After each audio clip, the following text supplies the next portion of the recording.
Welcome everyone back to another Boldcast reaction. I'm Carson. I'm Lindsay. And this is Hunter x Hunter, episode 107. Leol versus Morel. Yep. Leave a like and subscribe. Let's go. Get a month ahead. Get to this episode displayed on screen right now for in uncuts. Very far ahead. Extremely far ahead, like 20 episodes ahead or something. Let's go. レオルに追われたモラウは逃げ込んだ地下教会で一騎打ちをすることになった。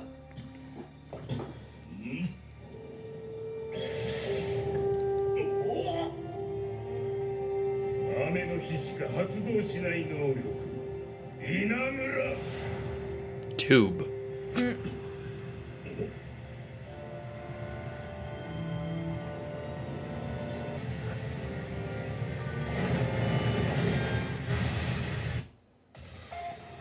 But Morel doesn't know about the copy thing, obviously, so he's just like... Yeah, he doesn't know that this guy can just, like, switch up his stuff. Yeah. Whenever.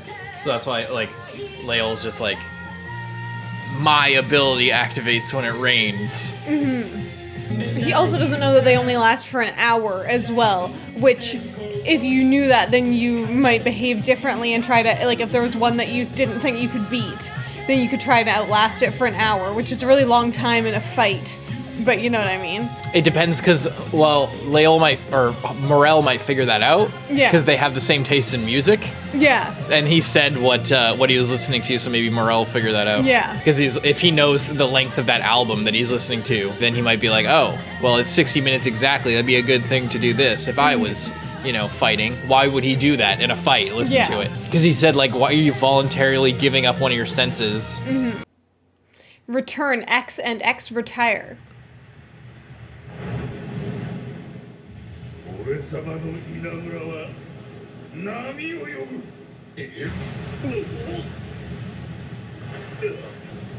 どうよ、生かすだろう、俺様のビッグウェーブ。 Big wave.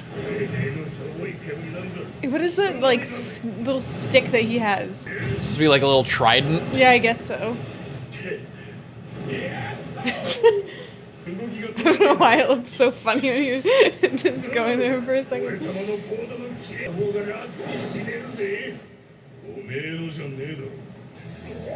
And just immediately... Oh.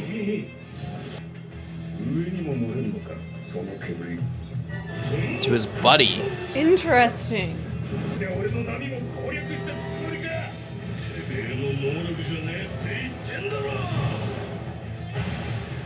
Didn't expect anybody to know where you got it. Shut up. Just taking credit for it.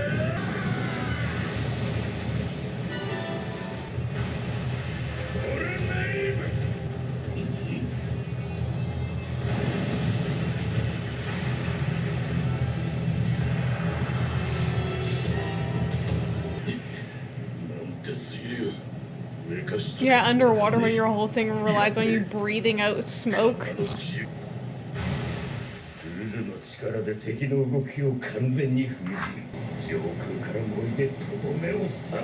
Oh, and it'll pull it directly into the middle.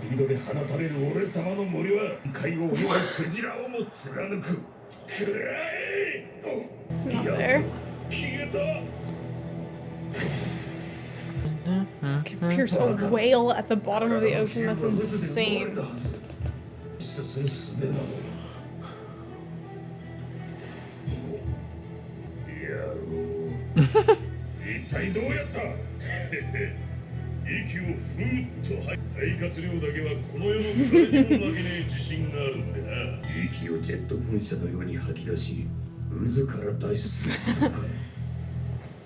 I was thinking that the water would be a bad match for him, but I guess that's true. He can just hold his breath and, like, his lungs are huge. Exactly.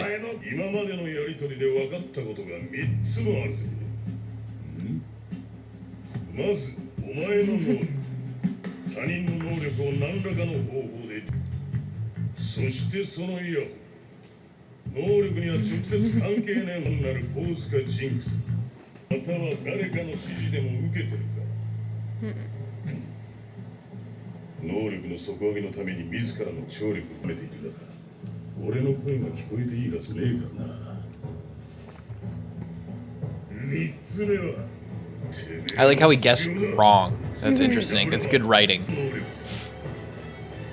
大方キメラの討伐隊だったグラちゃんと遭遇して奴を倒したんだろう。わしの能力を奪い取った罪。Right. Do you remember when they were like talking to Netero and they were like, why aren't they sending more people? Oh, they're sending this guy. Yeah. Yeah. There was like a line about it previously.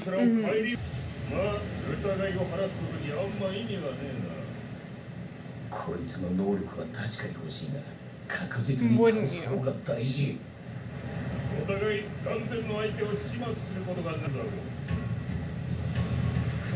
Jesus.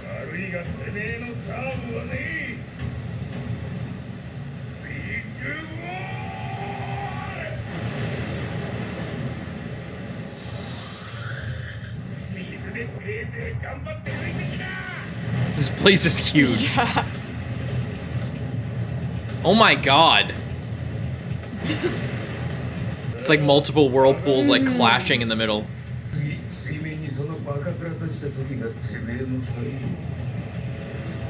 He's really proficient with this ability. Yeah.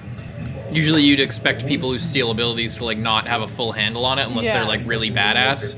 Like Crollo, for example, is really good with the abilities he steals. But it's because he's an actual genius, but this guy doesn't seem quite as much. Yeah. Whale.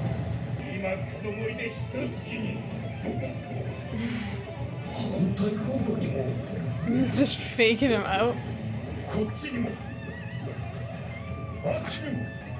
That's the problem with having this orange water. That's so smart. It is smart, and he has enough breath to do it. He's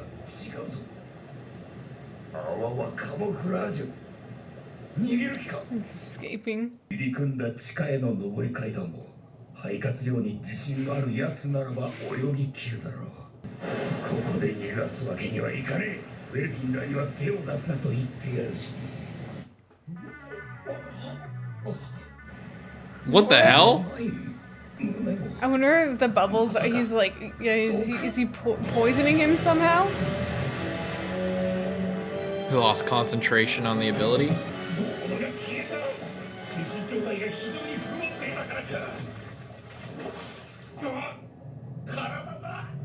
Oh my god.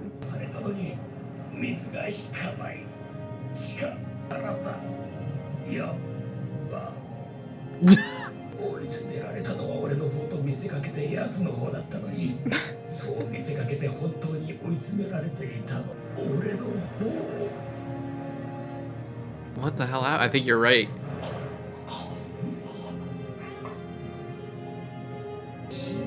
Jesus.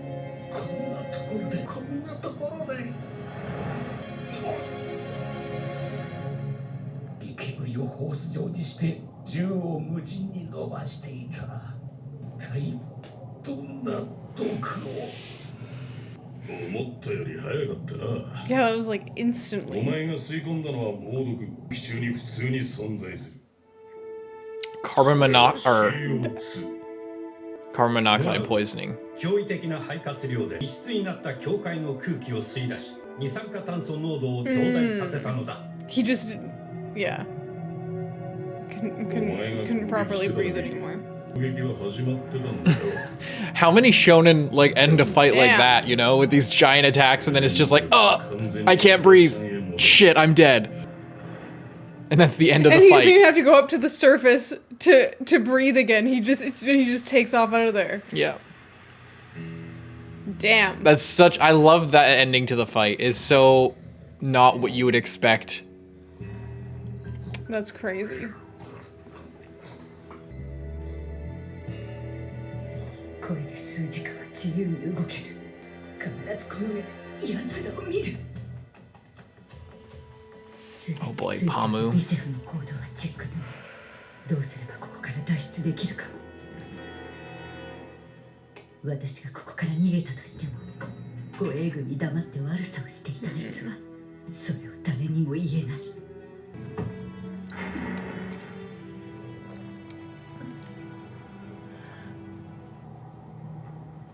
この上に奴らがいる。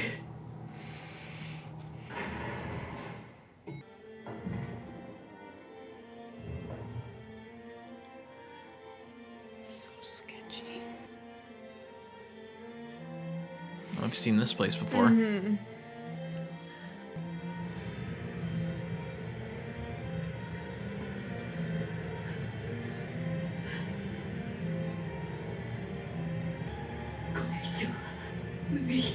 She's withstanding it a lot better than Yeah, Knov did. that's what I was thinking. It's withdrawing.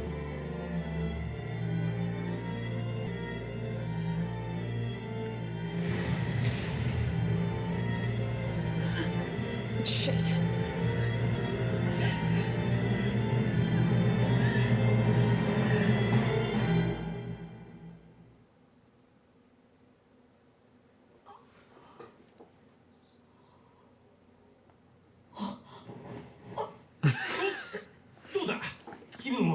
Oh yeah, he was like, I know a doctor or whatever. Yeah. And then just took off. He's reading this manga about squid or something.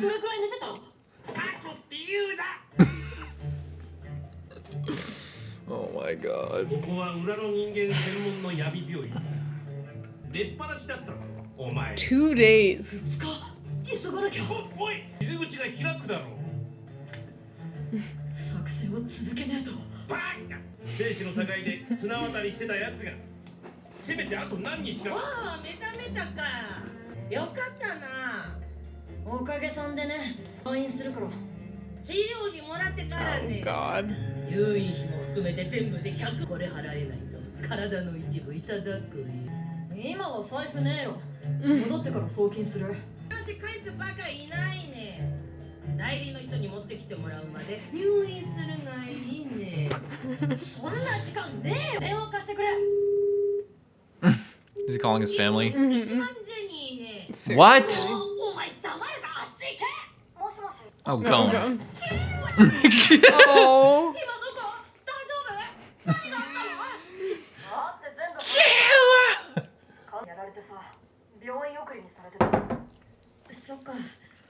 でもよかった。そうなんだね。ああ、すぐ戻る。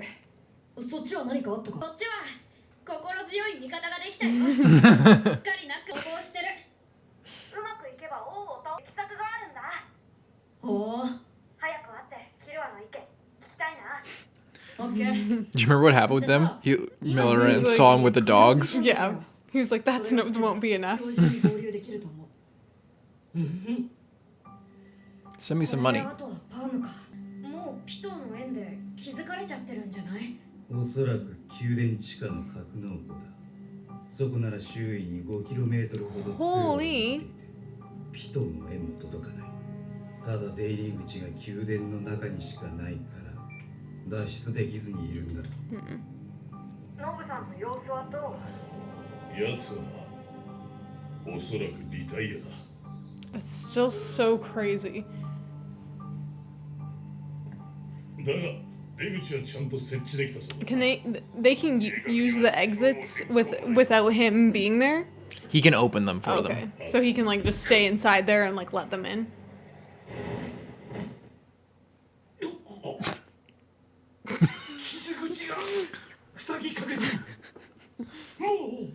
He's jacked. Looking like Levi. 問題ね。 This is a 12-year-old. 送金確認したよ。さっさと退院する。いいね。 What about you? 何してんだよ。行こうぜ。仲間んとこだよ。紹介すっから。でもま、来ねえならいいけど。んじゃあ礼だけ言っとくよ。サンキューな。いやっていうか言っていいのかその俺なんかが Just an octopus, I know. なんだよ、もう連れになれたと思ってたね。俺の方だけかも。本当に言っていいのか？いい悪いじゃなくて、誰かだよ。 This is so nice. No footsteps at all. 一つ言っとくけど、こんなことがあっても、もういちいち礼とか言わないからな。逆に俺がお前を助けるようなことがあっても、お前も俺にありがとうとか言うなよ。連れが連れ助けるのは当然だろ。これからいろいろ協力して何かやっていく時があるだろうけど、特別なことじゃねえからな。当たり前のことで礼を言い合うのはかっこ悪いだろ。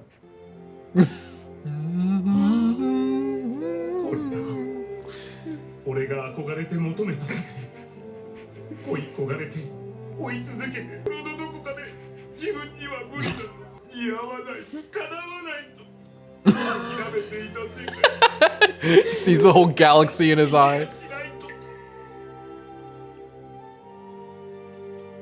キルはもう俺今死んでもいい。はあ？何泣いてんのお前。だってこんなもう一つ言っとくけど、おめえがこれから足突っ込む世界はな、ありよりよっぽどシビアだからな。命をかけることと命を軽く扱うことは似てるようで全然違うぞ。生死の境で生きてるやつは死んでもいいなんて絶対に言わない。完璧な体調管理スケジュールをこなしながら、ギリギリの毒をいつでもためらいなく飲めるやつが生き残れる。 Did somebody say that before? I don't そんな remember. とこさ、来れるか？こっちへ。お前はなんで俺が今一番欲しい言葉がわかるんだ。 It's like what Gon Yeah, did to him. I was just gonna say that's how Kilo's always seeing Gon. 目の前に楽園だぜ。戦、何を置いてもな。もう見ちまった。繋がっちまって死んじまった。本当にある。 He just looks like he's a South Park character. Yeah. With With a little like toucan jacket. That's so good, man. It's so wholesome and just like it's just kind of silly, but it's just so good.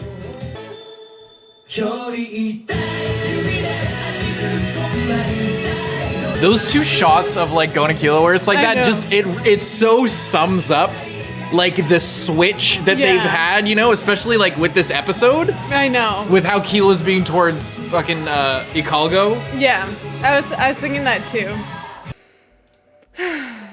Yeah, that shot, like that little end scene with this, with that shot in the ED with when the chorus kicks in and it's like the shot of Gon looking all Like, yeah, he's psychotic. looking super edgy. He looked like he's gonna kill someone, and then Killua just looks kind of sad, kind of yeah, thoughtful. it's really like it's the amazing. It's not even like they fully switched. It's just that they've grown, like kind of in opposite directions. Yeah, it's you like know? Killua was so inspired by the way that Gon was before, and he like took that, he like learned from that and sort of took that into himself, and like took on that like positive attitude and like wanting to be friends with people and wanting to help other people and just like kind of being a wholesome and good person.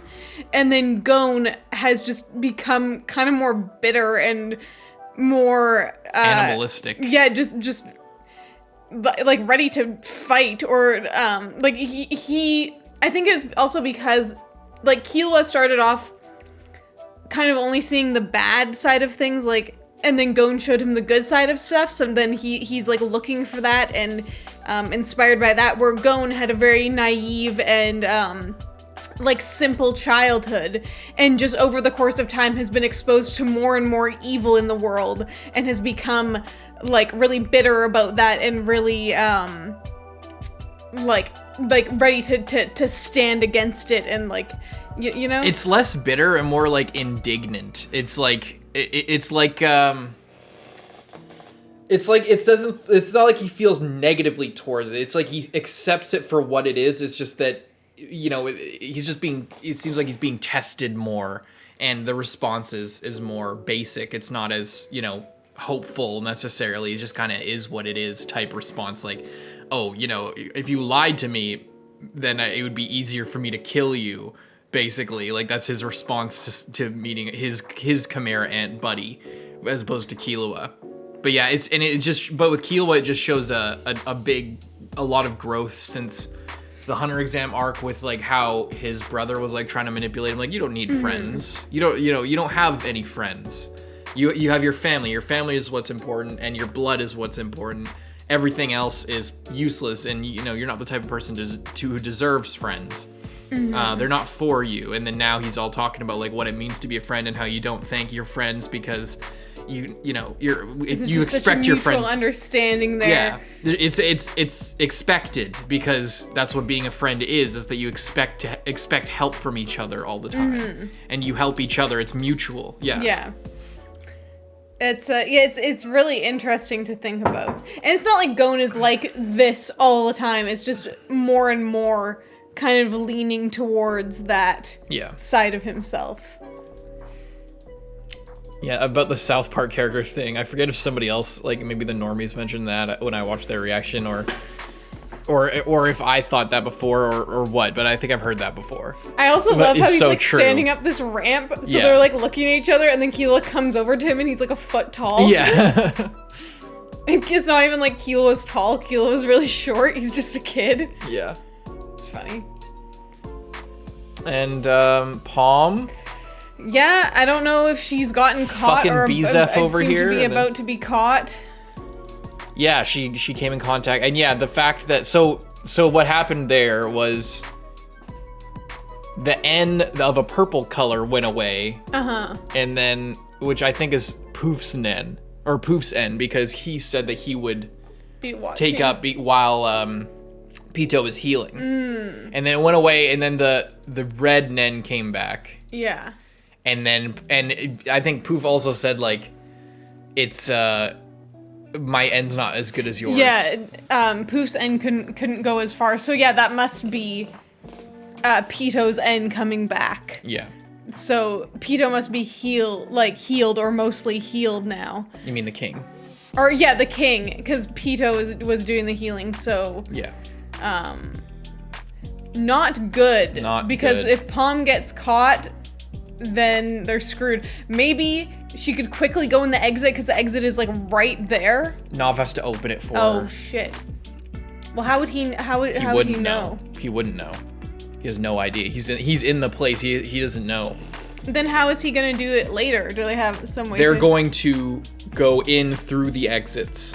Oh. Like the idea is they have multiple places to go into the palace, and then multiple ways to escape if they need to. Like one close to where the king's gonna be, one medium, and one far. And then depending on the information they get from Palm, was the idea, is like they'll get more information about where they are, about like what to do and what their plans are, or what the routine is, or whatever. And then they'll use those exits. Those exits were placed because they didn't have all the information from Palm, and they wanted like a good coverage of the area so that they can make a decision based on what the information they get from Palm. They'll be able to use those exits better. But since Knov isn't going back, those are just the exits they have. And since Palm seemingly might not be able to get them the information unless she escapes, is you know, we'll see how that goes. It's not looking good. And then we had the Leol versus Morel fight. I loved that fight. I loved how it just ended so casually. He just used up like all of the oxygen. Like he just like breathed in all of the air in the room, and then just breathed out. Yeah. And that was enough to kill him. Because it's like this stagnant underground church. Yeah, there's only a set amount of air in there. It's mostly filled with water, and then he just breathed it all in. Yeah. That's crazy. That's so cool. And it's cool as well that it's not like, oh, I just had some poison that I can breathe out randomly that was never talked about before and is only good in an airtight underground place. Yeah. You know, he said he just like he took away, and you don't even have to take away all the oxygen. Like No, it's just- take enough of the oxygen away to where the balance is off. and then you just breathe it in and you're breathing in more carbon dioxide, and then your brain's not getting enough oxygen, and you're getting poisoned, and then you die. And yeah, I said carbon monoxide, but that's only if you burn shit, right? Carbon monoxide is a different thing. Carbon dioxide is just what you breathe out. Yeah. Well, it's carbon and then one oxygen. Carbon monoxide. Yeah. And then dioxide is 2 oxygen. I love how I like at the camera, like that was a really smart thing, but it's like base. That's like the most basic thing. I took science 8. Yeah. But yeah, I hated this fight when I watched it for the first Really? time. Yeah, I didn't like it. I didn't like it because it's just boring to me. It was really boring. It felt like a filler fight. You're not- This time I like it, but what I was saying is like the first time I watched it, I didn't care for it. I think I fell asleep during it, and but watching it back, it's good because it really sets up like a it sets up the classic shonen-y tropes, so well, and then to just end it on such a lackluster note. It's very sort of emblematic of Hunter x Hunter in general, and like in just how they handled most of their big fights and stuff like that. It's like, or even the arcs, it's like all this big build up, all these big attacks, big stealing. Oh, you stole my buddy's ability. I'll get revenge for you. And then they die in the most unceremonious way, and just like the most not even a big attack. They're like, he's all here naming big wall, tornave, all these names, and then Morel's just like, I'll just take the oxygen away and then you'll just die. And that's the end of the fight. And then it is the end of the fight, and then he just leaves. Yeah, and he has no problem. And Morel literally didn't even have to fight. He just had to breathe and then hold his breath. He just and it's like, there's no way for him to know that this guy was the worst possible the only worst person would be somebody who could breathe water. He is perhaps the worst person he could have fought here. And what I also like is that when you're like, oh, you're coming into a fight with this guy who has a bunch of different abilities, and our guy doesn't even know the full attack, and then he says what he thinks the attack is, or like what the specifics are, but he's wrong, and then you're like, oh shit, he still doesn't know about the 60-minute timer, or like how it all works. He hasn't put it together. How's that gonna play into it? It doesn't play into it. Mm-hmm. He just wins and leaves. And I do kind of like that, because I like, even at this point, there's still quite a few ants around, and it is just good to see. And that, like I was saying, it's like, wow, that he's awfully proficient with this ability that he just got. How he's like flying around on the surfboard and like, doing all these attacks, and it's like, well, I guess that's fine and good, but he's not actually like it's not like he's the best. He doesn't have the upper hand at all. If he had maybe if this was his true ability and he had this ability for a long time, or But he's not analyzing Morel at all. That's what I was saying. Like he wasn't even paying attention to who he was fighting. He just was picked doing an these ability. attacks, yeah. And the thing is that he knew about Morel's ability. He's like, oh, I know he blows that smoke stuff, so I'm gonna come in with this water, not thinking of like, oh, maybe because his entire ability revolves around breathing, that he might be really good. Since he breathes out like so much at one time, it's obvious that was all in his lungs, but at the same time he could have thought like what I first did of like, oh no, this is bad because he needs to breathe to use his ability, and if you're trapped underwater you can't breathe. Yeah. So it's like it could have been a really epic matchup. But you didn't consider the lung capacity. That like his lungs, because his ability is breathing, then his lungs would be trained to the point where he could withstand common drowning. He could be we don't even know with Nen shit, he could be underwater for like a day straight probably and have no problem. Like, with the lung capacity, with the lung control, it would take to like convert a certain amount of oxygen to breathe in a room full of oxygen, compress it because it can compress. That's the thing. Like you have like tanks of compressed air. Mm-hmm. That could probably all fit inside like a gallon jug. All the oxygen in that room if it was compressed properly. Like, I don't know. I'm just saying that, but like. With the lung capacity it takes and the lung control it takes to convert stuff like that, to have control over all of that, you know, he could have anticipated something like that if he was thinking outside the box. But because maybe not that exactly, but that there would be some kind of rogue element. That's the thing about like really good fighters in this show, and I guess like tactics in real life, is like expecting the unexpected. That's like, that's the next level of like, you know, anticipation and fighting skill, is like when you don't just operate off of a script, because you can drill a scenario as much as possible, but if one thing goes wrong, then all the training you did is completely you know, gone. But that's, and like learning an instrument, for example, it's like you can learn as many songs and learn one song super well, but the second like one variable is off, or your seat height's adjusted weird, or you know, it's farther, the keyboard's farther away from your hands, or the drum kit's not oriented properly, like, you know, to hit the snare at this time, but if the snare is like in a weird spot, then you can't hit it right. Like, you need to be able to improvise, and because he doesn't have any experience, since he's like a few weeks old, or a couple months old, or a few months old, and has only had Nen for like maybe a month, and has not fought many Nen battles, he doesn't know anything. But Morel is obviously very seasoned and knows about Nen battles in a big way. The other thing that I was gonna say, just to show, because we see Morel at the beginning, and it's like he's talking a big talk, but he can follow through. You know what I mean? Yeah. Like, and it's cool just to see him be so in control all the time in every fight. Like, he just, like with Cheetu, where he was just calm and outsmarted him, and it was kind of the same thing here. Is like he just sort of keeps calm, is resilient, and then comes out on top because he's more collected. Yeah.